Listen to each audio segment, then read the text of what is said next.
Hello friends, आज एक नए टॉपिक के साथ शुरू करते हैं aristocracy and the new middle class. But उससे पहले एक कोट देख लेते हैं। Change is the law of nature and change is the only constant, या कहें परिवर्तन प्रकृति का नियम है। तो यहाँ पर भी वही चीज़ लागू होगी। न्यू मिडिल क्लास इमर्ज होके सामने आएगी, बट उससे पहले की सिचुएशन देखिए कि सोसाइटी कैसे एग्जिस्ट कर रही है। राजा है, राजा के साथ काम करने वाले लोग जो नोबल क्लास है, नोबेलिटी जिसको बोलते हैं, वो एरिस्टोक्रेट्स भी होते हैं। जो अमीर लोग राजा के साथ दरबार में काम करते हैं, पब्लिक ऑफिशियल्स हैं, गवर्नमेंट पोजीशंस जो बड़ी बड़ी हैं उन पे वो लोग काम करते हैं, वो हैं एरिस्टोक्रेट्स।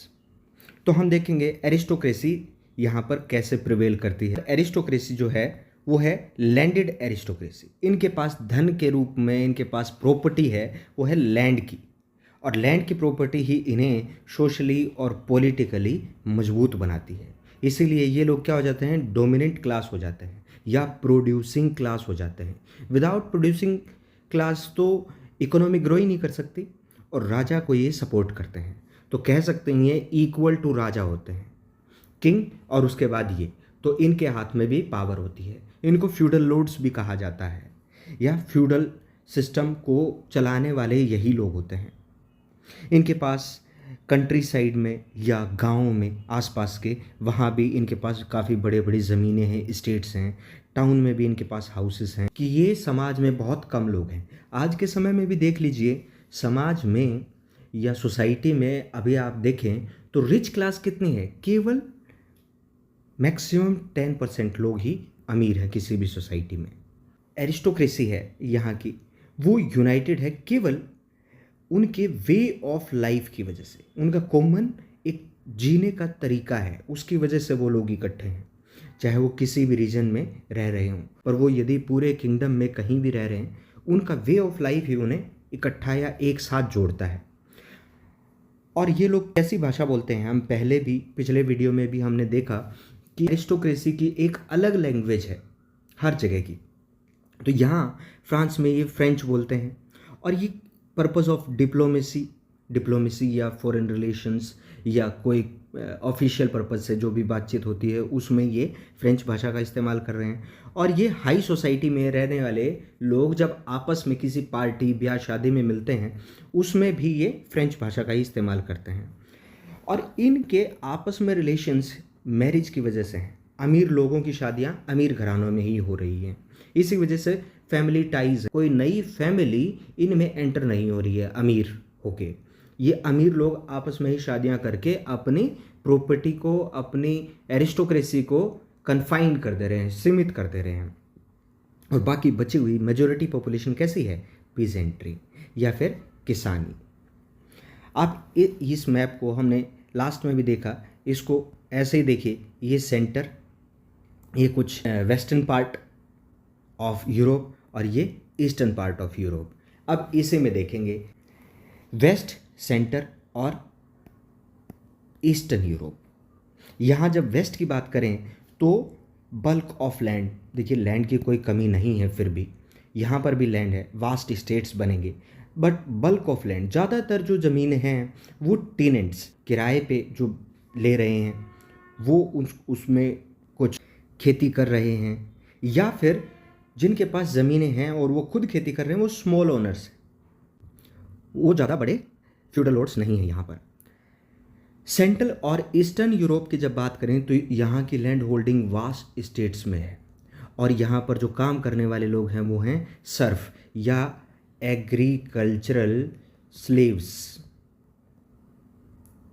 अब दोबारा से मैप देखते हैं, देखिए यहाँ पर बड़े बड़े किंगडम्स हैं, ये Habsburg empire, Ottoman empire. Ottoman empire में इतनी खेती भी आपको देखने को नहीं मिलेगी, कुछ एक इलाके हैं जहाँ आपको देखने को मिलेगी। यहाँ ये है वेस्टर्न पार्ट।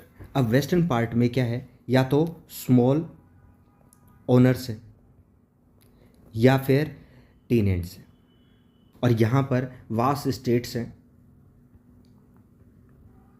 और काम करने वाले सर्फ हैं।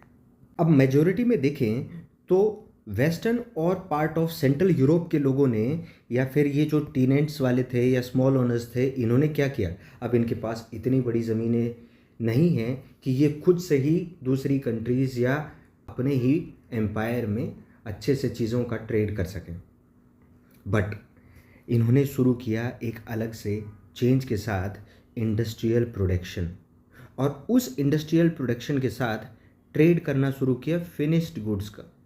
और इसी वजह से क्या हुआ, टाउन्स ग्रो होने लगे। अब टाउन्स कैसे ग्रो हो रहे हैं, एक चीज़ दूसरी जगह पे लेके जा रहे हैं। ट्रांसपोर्टेशन सिस्टम इतना अच्छा नहीं है, जिसके वजह से आने जाने में उनको रात हो जाती है। अब रात हो रही है, कहीं रुक रहे हैं, आधा सामान इधर से आ रहा है, आधा सामान उधर से आ रहा है।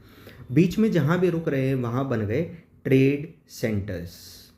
अब वही ट्रेड सेंटर्स क्या कहलाए बाद में जाके, टाउन्स बने, और उन्हीं टाउन्स से बाद में सिटीज़ इवॉल्व हुई।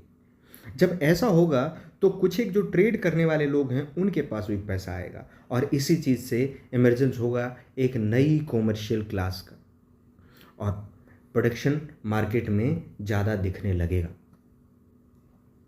आप जानते हैं कि इंग्लैंड में सबसे पहले ऐसा माना जाता है कि इंडस्ट्रियलाइजेशन आया है, बट आप जब आगे डीप नॉलेज लेंगे हिस्ट्री की तो आप पाएंगे कि ये सिर्फ हमें दिखाया गया है कि इंग्लैंड में ही इंडस्ट्रियलाइजेशन शुरू हुआ।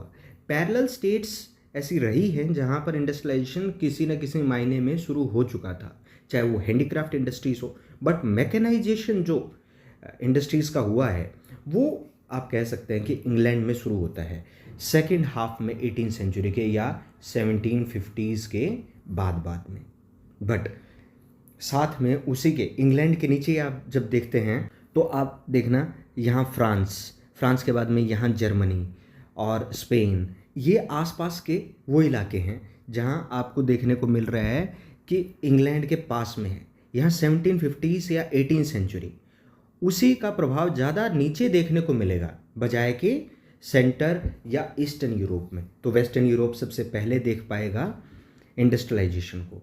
तो आप पहले क्या देखेंगे, इंग्लैंड में, एंड देन फ्रांस और जर्मन स्टेट्स के कुछ पार्ट्स में 19th सेंचुरी में इंडस्ट्रियलाइजेशन शुरू हो जाता है।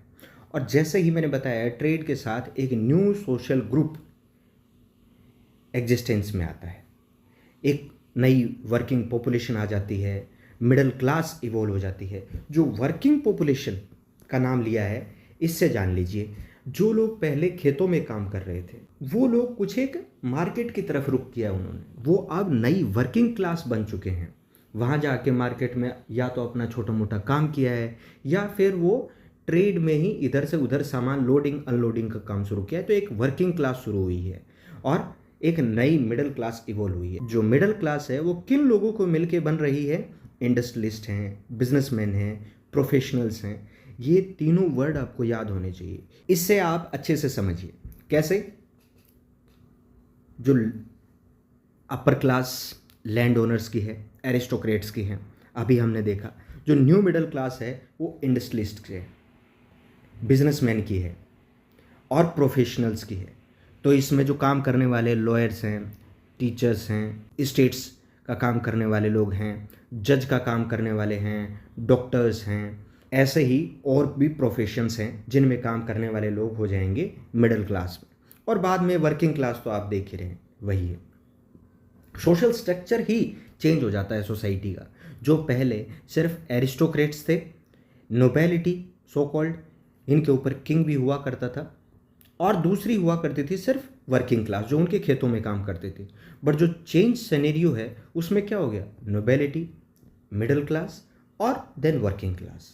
तो मिडिल क्लास का क्या हुआ है, राइज हुआ है। और सेंट्रल और ईस्टर्न यूरोप के बारे में जब बात करते हैं तो आप ये देखेंगे कि ये ऐसे ही जो लिबरल मिडिल क्लास या एजुकेटेड क्लास थी वो धीरे धीरे या छोटे नंबर में थी 19th सेंचुरी में भी। जब इंडस्ट्रियलाइजेशन इंग्लैंड से यूरोप की तरफ बढ़ा तो वेस्टर्न यूरोप या सेंट्रल यूरोप में काफ़ी उसका इम्पैक्ट था, बट इतना ईस्टर्न यूरोप में नहीं था। सेंटर में भी हम हाफ सेंटर वेस्ट की साइड ले रहे हैं और हाफ सेंटर ईस्ट की साइड ले रहे हैं। तो यहाँ ये लोग कम थे, बट जितने भी लोग थे वो इतने अवेयर हुए कि उनको अब नेशनली यूनाइट होना है, अपने कुछ राइट्स पाने हैं। अगर वो नेशनली यूनाइट होंगे तो ही उनके कुछ राइट्स प्रिजर्व हो सकते हैं। इसीलिए उन्होंने डिमांड की कि जो एरिस्टोक्रेटिक प्रिविलेजेस हैं वो ख़त्म कर दिए जाएं, जो बाई बर्थ इनको कि राजा का बेटा ही राजा बन सकता है, अमीर लोगों को ही सारे रिसोर्सेस मिलेंगे, वो प्रिविलेजेस ख़त्म करने की डिमांड करते हैं। वैसे आइडियाज़ पॉपुलर हो जाते हैं। तो please like, share and subscribe and also press the bell icon so that you can get the latest notification. Thank you.